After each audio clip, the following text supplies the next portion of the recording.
lightning flashed across the sky as Andy ran into his room with an armful of toys. A huge thunderstorm had hit, and RC was still outside. When Andy went downstairs for dinner, Woody headed to Andy's sister's room to search for the lost toy from the windowsill. Bo! Situation? Woody explained that RC was trapped in the mud. Luckily, they had a plan. Operation Pool Toy! Slinky Dog stretched out his springy body as Woody scrambled down his back to rescue RC. Moments later, though, Andy's mom came to get Bo and her sheep. Andy's sister Molly was giving them away. Woody snuck over to Bo as she stood in the cardboard box. He wanted to help her escape and take her back to Andy's room. But Bo was ready to go. Woody, I'm not Andy's toy. It's time for the next kid.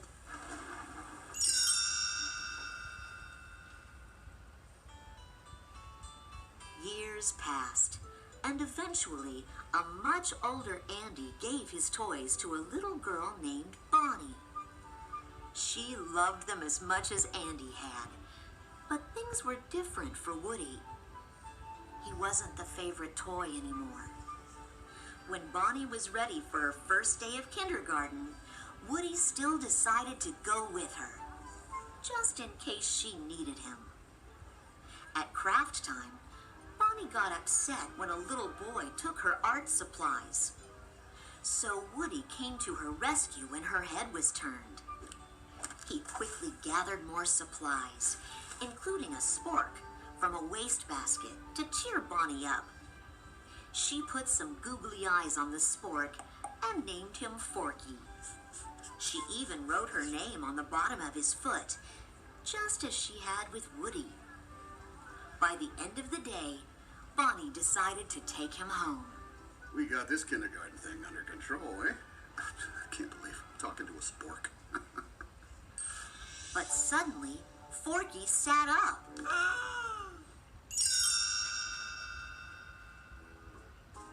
Back in Bonnie's room, Woody introduced Forky to the other toys. Bonnie made a friend in class.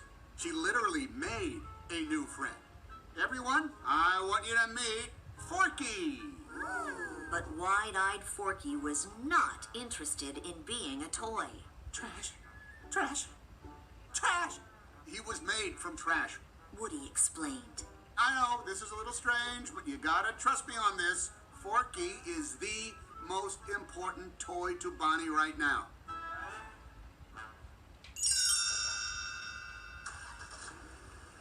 The next morning, Bonnie and her family were going on a road trip. She loaded up the RV with her toys, including her new favorite, Forky. Woody decided it was his responsibility to watch out for the spork. He knew Bonnie would be heartbroken if she ever lost Forky. But one evening, Buzz Lightyear broke the news to Woody that Forky was climbing out of the moving RV. Oh no. Forky, Forky! I am not a toy. I'm a spork. The plastic utensil jumped out the window. Woody knew what he had to do. He had to follow him.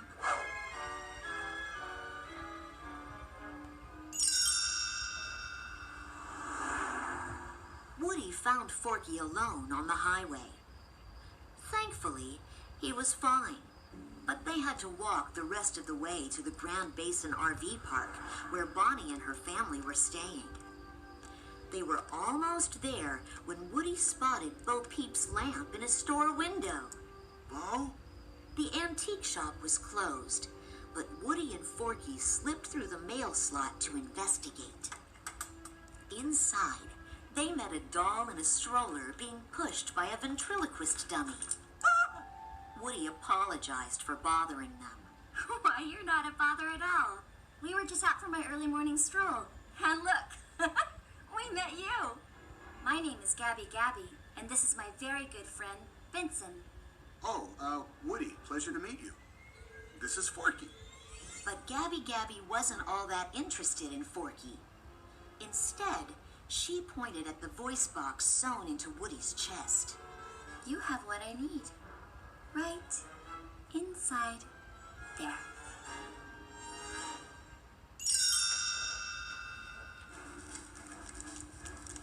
Gabby's dummies chased Woody and Forky through the store.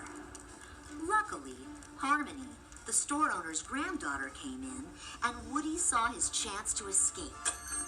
He pulled his string, stopping the dummies in their tracks. Harmony saw Woody and scooped him up, taking him outside to the playground. While Woody was glad he had escaped, he knew he needed to go back to get Forky. Just then, a busload of campers overran the playground.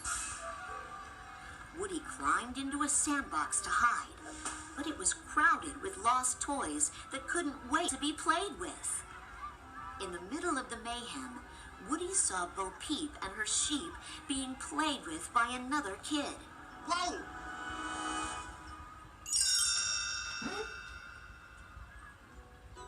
Bo gave Woody a big hug. Oh, I can't believe it!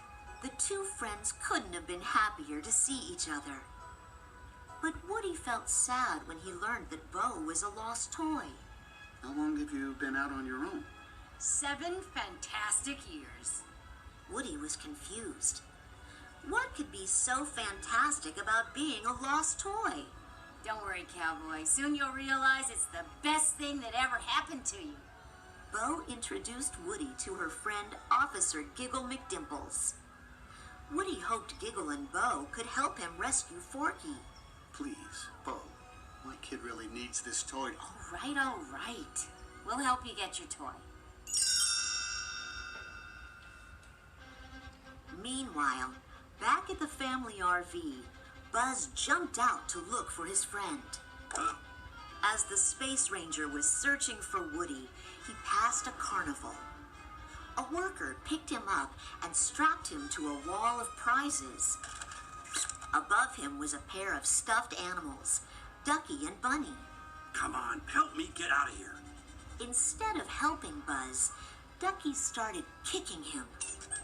But the plush got his webbed foot stuck in the Space Ranger's gear. In his struggle to free his foot, Ducky accidentally freed Buzz. The 3 toys tumbled to the ground. As Buzz took off looking for Woody, Ducky and Bunny followed closely behind. Bo told Woody they could get into the store through the roof, but they'd have to get to higher ground. Once there, Bo explained to Woody that she and her friends were leaving in the morning. Wait, you're leaving? Woody was baffled. The lost toy way of life just didn't make sense to him. Gosh, Bo, what happened to you after Andy's? You know how it goes. The little girl grew up, didn't need me anymore, so who needs a kid's room when you can have all of this? A short time later, Buzz spotted Woody and Bo on the roof of the antique store and climbed up to join them.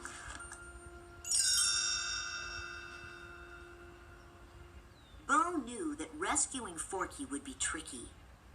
Everyone would have to work together. The group snuck through the store, behind bookcases and shelves. Bo pointed to a glass cabinet across the way. That's most likely where your Forky is being kept. Getting to it meant crossing a wide aisle that was patrolled by Dragon, the shop's tough-looking cat. Just then, Bonnie and her mom walked in. Woody had to get Forky fast. He ran across the aisle and climbed up to the cabinet, but it was locked. Gabby's dummies surrounded the toys. Bo and her sheep fought them off, but they captured Bo's sheep too. Now Gabby had Forky and the sheep. What did I say to you? I lead, you follow.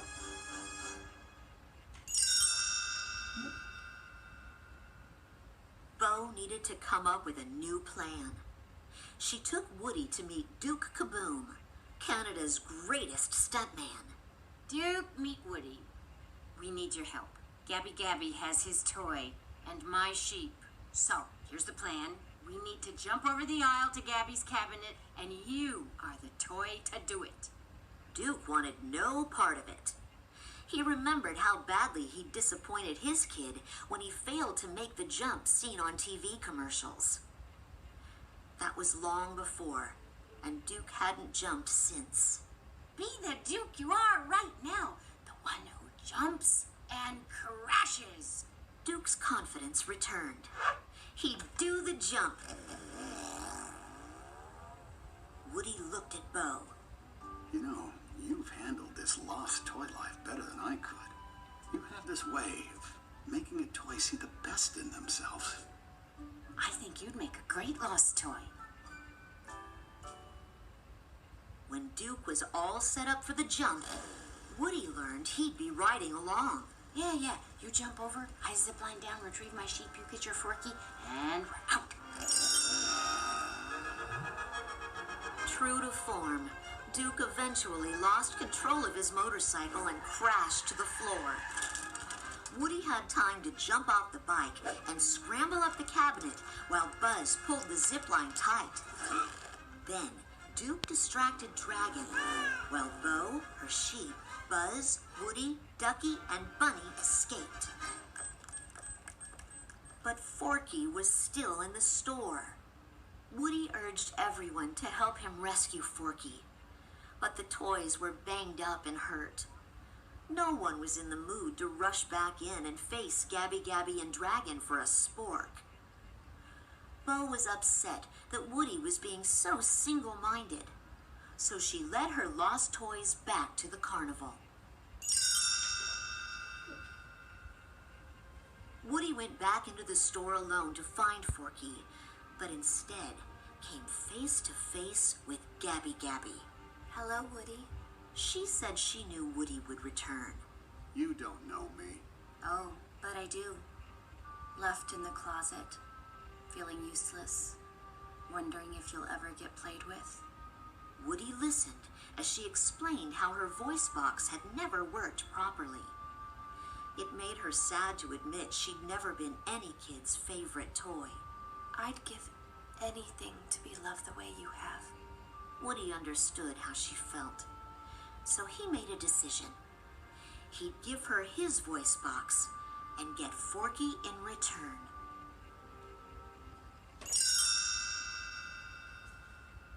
Woody's voice box was a perfect match for Gabby Gabby's record. Woody was excited for her. This might be her chance to find a kid to love. He could hear sounds of children playing outside. One of those voices out there is your kid. We just have to find him. Gabby Gabby wanted to believe Woody, but she'd been alone so long, she wasn't sure any kid could love her. Right now, I'm an old rag doll that's been lost, chewed on, burned, ripped apart, thrown away, forgotten, who understands just one thing. I was made to help a child, any child. So Woody encouraged her to be who she was right then, too. Bo heard what Woody said, and she was so proud of her friend. All the toys came together to help a little girl find Gabby Gabby. She finally had a kid to love.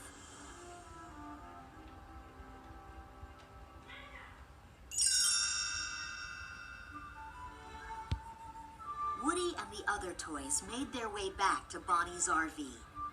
Everyone was happy to see Woody, and he was even happier to see Bonnie reunited with Forky. He had done the job he'd set out to do. It was then he realized that there were kids and toys everywhere who would always need his help.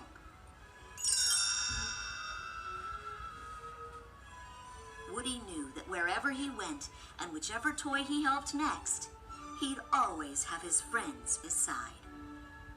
To infinity and beyond.